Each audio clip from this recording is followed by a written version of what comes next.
we are some to know in the control of the area. We are Martin's Day was some people say now. One day to let Uzia cause over Jantora so that at my Katua Hello Elma Boeing Martin's Day Katura Locals of Sunday is a Valley Chigan about Sewa in Kansulta Bukan gambar terke ansuke bersama silai bercermin. Ibu ayah kancung coba cakap lawa amal itu misalnya ni itu yang pergi kerja di macam ni ni po kan ini ngai ai dan macam ni ama jadi kan hancur beli pilih cuan kan sudah cek di dalam kerja jadi wali cuma ni selalu dia lalu berkali di kan chief guest tu pokha kan diluat kan loga tela juangin English dia mama hanti ngai ke ondona English dia na leto thena kan dila bona dia ke chief guest kan cek lo masela ani bo jibai kan boka tin organizing committee te untuk omne maya dia buat sekura in hal zoom ngai tuana in set satu je kerja in sualo tu kan saya sa in pulat kongit mar he ani ne yan ham ta cha lo ye sho kan ya buffet ta pachak mai nam ram magai mai le pathian duri ta kali ko kerja in bona hian he hut kan kan he na ai phalna ai pe le ai se so le di ka huwa pathian le kam taki maso se di kan chong try kuina ani it's all I will start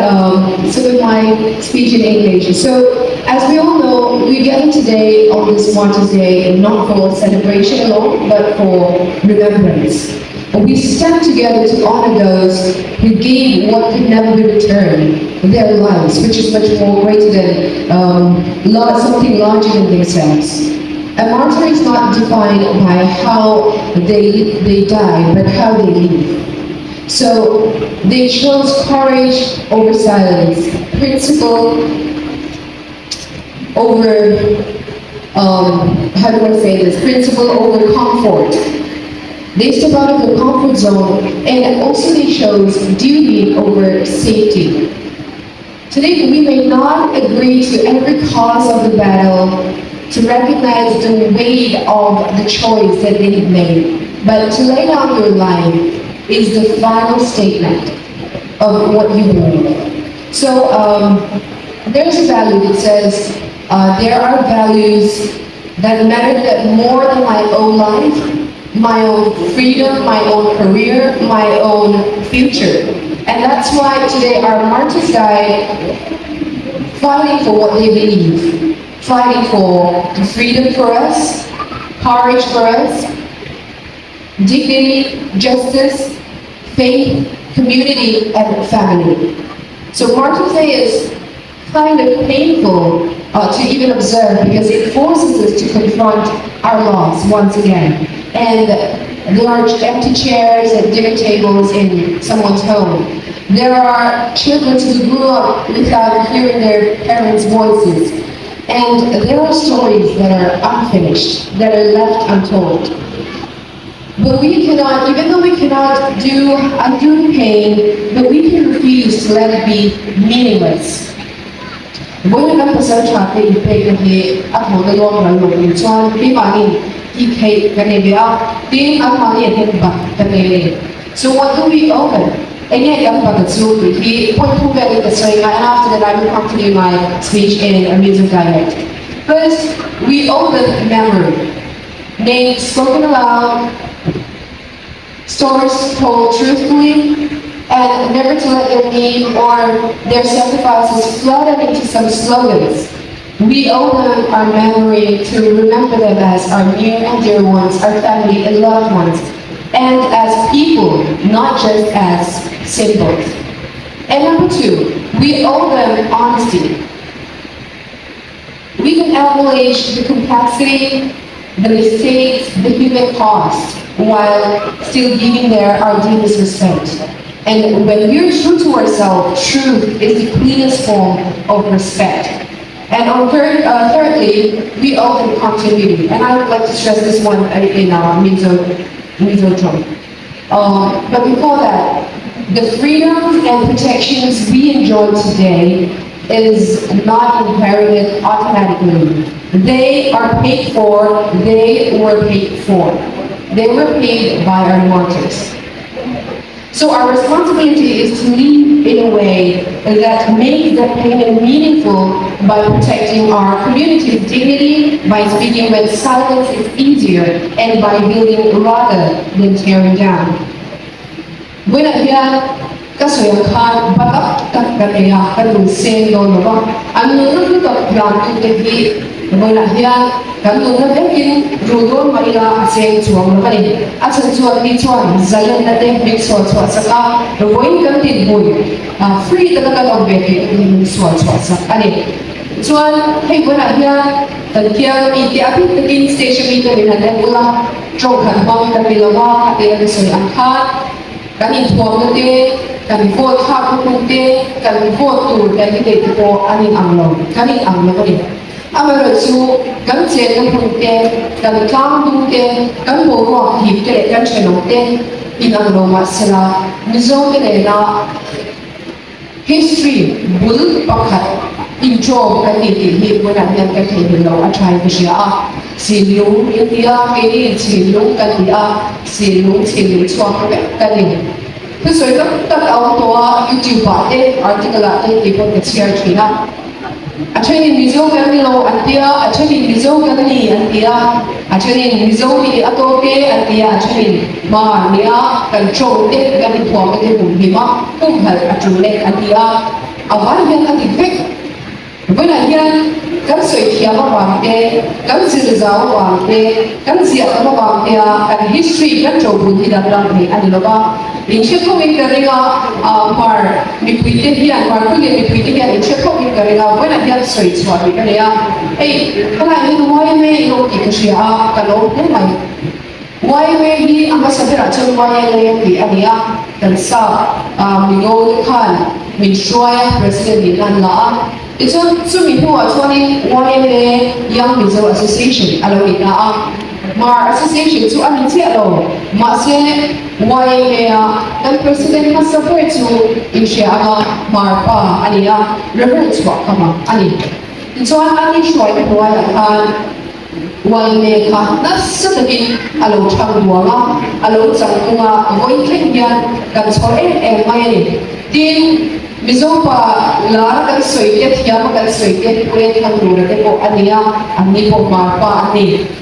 Cuma yang dilawa Mizo Union kan dia political lah po kan soiket ta ilang kan political party mas sampai shoi tu po pa jawab mar ania marpa tau ani. Bukan dia soido nila soido ni kan atau maya kasih cewa masih soido kan ani lawa masih hian alam premier share so tuna kan input ke kan sila long din ang masalah pagku pakat intro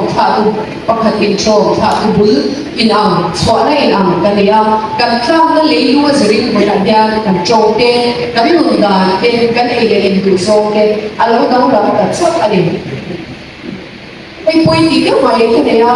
api tadi kan zirlai tele zirti tu te inang suan ingai pun kami sih pula kedua tin aswai tu organisation structure ni orang association structure ni orang aswai tu depo dia ingai tu apa tu apa itu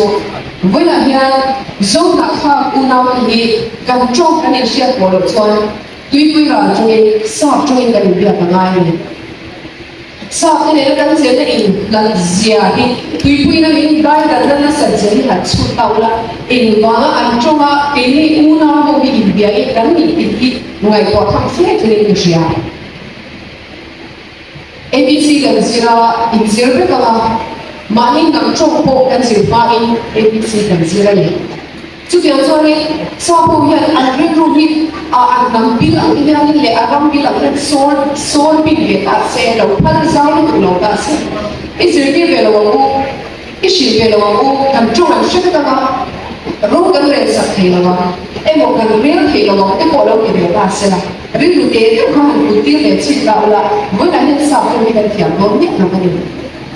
Masih ani cuan, trong hi engkiu bul punya ni dia cia, ansung do nak kalau zau hina ke, wena hian kan chalai ke, tu tenge ingai sa ingai la, vai ti mai la lucik ya bola vai ti khadi hi mi zo trong dat ata cuan ni cia ke maya, vai kita vai mi ai cuan sa ni kan si. Jadi swim dekat tiada, kan ngai khap treat dan playlist tu ni sa trong sa na, and dia tak boleh. 这条这里啊，能等种的时候呢，后来啊，就很多的地你既然看你在天的买个楼天的嘛看你，在个楼外他来来ไป的，มาราคาดูที่อุณาวก็มีที่ละอาสาชอบมา呀，กันอุณาวเนี่ยที่ผู้เล่นกันพวกชีนะมาเสียอัตกะเห็นกันแล้วที่ที่เราเนี่ยเป็นตัวเสียเวลาเดียวจ้องกันกับมันเตะเป็นจ้องกันเนี่ยเสียอย่างตรงที่เนี่ยเพลแล้วก็คัดมาเราน้ำเราก็ถูกปอกจ้องเราอินซิ่งเราก็ปอกจ้องเราอินอุณาวไม่เห็นจ้องเราเนี่ยช่วงนี้เวลาเดียวมิโซจ้องเตะอินโลกเดียวที่อารมณ์ก็เดียวกันมิโซอินดีเตะเฮลมามิโซเราจะมาออกเตะพวกอินมาจ้องอินนักมานี่จ้องเตะพวกที่โลกเดียวเบสละอินซิลก็มีละทุกอย่างจ้องอินอุณาวมันเป็นปีนี้ stage อะแต่เพลย์ฟอร์มช่างช่างจะมาสวยเร่งลงยันอัตกินกันกันเพลย์กันกันเพลย์ตัวนี้วันนี้ที่สุดเองเนี่ยพูดหมดนะพูดหมดนะฮันนี่สอดตาอุลาพูดหมดแล้วก็พูดจู่ที่เราอย่างมีละมาที่ที่ใครละมาเพื่อนเนี่ยอินรัมซึ่งที่เกี่ยวกับมาเสียอินเทอร์เน็ตละนั่งมาดีลง tribal level ลงจีนเราที่พูดจู่อัตตามุตุเนี่ยเวลาที่นี่มาในพูดถึงคนนั้นอุลาให้กันเชียงพิซซ่าเชียงที่วันเราออกมาเมียนมาดีพูดนั้นอุลาก็มีส่วนที่กันเราที่อัดเสียงเองเลยมาพูดเลยนะที่ตัวกันนี่จะเล่นที่พี่ออกมาดูด้านนู้นพี่ออกมาดูสักพักเป็นพี่ออกมาอินสักพักที่หลังพี่ออกมาอามาเราจะพูดเราตั้งแต่ตัวที่ตัวมาอินชิโร่เรากุมโซ่หัวเฮีย tribal เขามีไงที่เราเตะมาไงที่เราเตะมิโซไงที่เราเตะเรารูลิตาเซโลตาเซเนเจเป็นจีบมันองค์ที่คนละคนเฮียอินออกมากันออกมานี่จุดสุดท้ายเฮียกันมูน้องที่เราอันโตเมอันนี้นะสุดท้ายส่วนอันโลกการพบนะกันจานพบกันเลยกันจะรู้สึกกันดูดูมิโซรัมอันนี้เราให้เรากันเลยจุดที่เราก่อนชวนคนหลายเฮียมิโซกันเราที่ไว้เนี่ยโม่ไอ้มานี่ไอ้เด็กที่เชียร์ดูแลลูกตัวบ้างอ่ะกันกี่นะกันละอินทั้งหมดนั่นตัวเด็กกันมูน้องที่กันละเชียร์เลยตัวเด็กกันร่างหมดเราวางพวกนี้ช่วงเราพิคุเราตั้งเสร็จละเราเนี่ยน้ำอารมณ์ชัดขนาดเอง Greater Mizoram ส่วนการกันบ่อยพุยา Mizoram Explora กันบ่อยพุยาจุดอย่างเซลิมพากันละจู่คันจู่คันบัวมูน้องเด็กเราอบพกเขียนกันนั่นเองกันเนี่ยหายเสร็จแล้วกันตัวชัวอินดีมูน้องที่อารมณ์มันดูปีกลงEntrina tercera lain parti dan mingai pula nang pasal ini ke minang betul kita di cuma kilo association of build to silo masih minggu ini an mani di mana asilo di punca guna rapi ke guna association run policy organization union run policy pokok kayak ni setiap yang guna cuan